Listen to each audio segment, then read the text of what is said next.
বিরতির পর আবারও ফিরে এলাম ক্যারিয়ার শো ক্যারিয়ার লাইনে। ইন্টারভিউ বোর্ডে প্রার্থীর পারফরমেন্সের উপরই নির্ভর করে চাকরি পাওয়ার বিষয়টি। আর ইন্টারভিউয়ে ডাক পাবার অন্যতম শর্ত মানসম্পন্ন একটি সিভি। এই দুটি বিষয়ে সঠিক ধারণার অভাবে শিক্ষাগত যোগ্যতা থাকার পরও চাকরি নামের সোনার হরিণটি নাগাল পায় না অনেকেই। এইসব বিষয়ে দরকারি কিছু তথ্য নিয়ে আমাদের এবার আয়োজন টিপস অ্যান্ড ট্রিক্স।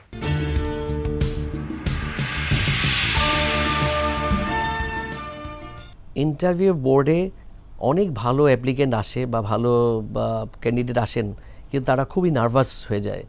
তো এখানে নার্ভাস হওয়ার কিছু নেই। আমার মনে হয় যে যখন যারা ভাইভা বোর্ড ফেস করতে আসেন, আপনারা আগেই দেখে নেবেন বোর্ডে কজন আছেন বা কে কে বসে আছেন, এবং আপনার গেস্টার পোস্টার কিন্তু এটা বড় একটা ইম্পর্টেন্ট জিনিস।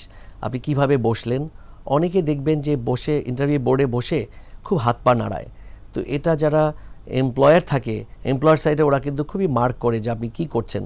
আপনি খুব ডিসেন্ট ওয়েতে বসবেন, আপনার হাত পা নাড়াবেন না, আপনি যে প্রশ্নগুলি করবে ঠিক ওনার দিকেই তাকাবেন, অন্য কারো দিকে তাকাবেন না, এবং যে প্রশ্নটা করেছে আপনি সেই প্রশ্নেরই উত্তর দিবেন। অন্য বেশি কথা বললে ওনারা হয়তো আপনাকে ওই আপনার প্রতি ভালো জাজমেন্ট দেবেন না।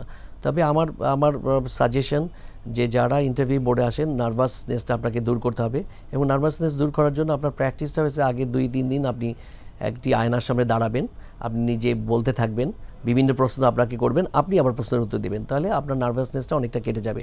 এবং আপনাকে নিজেকে যখন আয়নার মধ্যে দেখবেন, আপনি ঠিক সেই জিনিসটা ইন্টারভিউ বোর্ডে বুঝতে পারবেন যে আপনাকে কীভাবে দেখছেন ওনারা। আর আপনার বসাটা, আপনার কথা বলার স্টাইল, এগুলি ওনারা সব খেয়াল করবেন। আপনি আপনার যে ভাষাই হতে পারে, আপনার বাংলা ভাষায় বলেন, ইংরেজিতে বলেন, আপনার আঞ্চলিক ভাষায় বলেন, যে ভাষাই বলেন আপনি স্পষ্টভাবে বলবেন, প্রশ্নের শুনবেন, তারপরে উত্তর দিবেন। প্রশ্ন শেষ হওয়ার আগেই আপনি উত্তর দেওয়ার চেষ্টা করবেন না। অনেক আছে মাঝামাঝি একটা জায়গায় ইন্টারাপ্ট করে, তখন প্রশ্নকর্তা বিরক্ত হয়ে যাবে, ইন্টারভিউ বোর্ড আপনার প্রতি বিরক্ত হয়ে যাবে। সুতরাং আপনি প্রশ্নটা ভালো করে শুনুন এবং সেই প্রশ্নেরই সঠিক জবাব দেওয়ার চেষ্টা করেন। যেই প্রশ্নটা আপনার উত্তর একেবারে জানা নাই, সেই ক্ষেত্রে আপনি বলবেন, আই এম সরি স্যার, আমি এই প্রশ্নের উত্তর জানি না, আমাকে অন্য কোনো প্রশ্ন করতে পারেন। তখন ইন্টারভিউ বোর্ডে যারা থাকেন তারা আপনার প্রতি প্লিজড হবে। এইটা আপনার এমপ্লয়ারদের ক্ষেত্রে আপনার একটা অ্যাডভান্টেজ আপনি বলতে পারেন। আপনি ইন্টারভিউ বোর্ডে অনেকে আছেন ভালো কাপড় চোপড় পরে আসা পছন্দ করেন অনেক এমপ্লয়াররা। আপনার টাইটা সুন্দর করে বেঁধেছেন কিনা, আপনি টাই পরলেন না তাতে কোনো আপত্তি নাই, আপনি স্যুট পরে আসলেন না তাতেও কোনো আপত্তি নাই, কিন্তু শুধু শার্ট পরে আসেন, শার্টটা পরিষ্কারভাবে ধুয়ে পরে আসুন। আপনার শার্টটা সুন্দর ভাঁজ পরে আছে এরকম না পরে শার্টটা সুন্দর পরিষ্কার পরিচ্ছন্ন আছে, আপনার কলমটা পকেটে রাখলেন, দেখলেন কালি বের হচ্ছে, এরকম যাতে না হয়।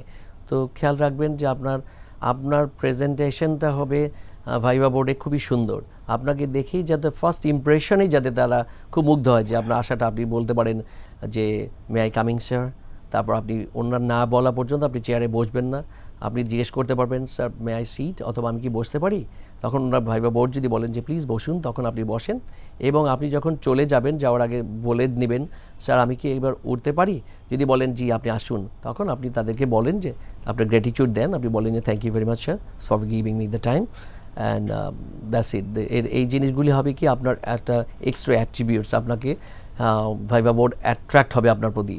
তো এই জিনিসগুলি যদি আপনারা দৃষ্টি দেন, তাহলে আমার মনে হয় যে আপনাদের ইন্টারভিউ বোর্ডে আপনার one of the success of the pillar life.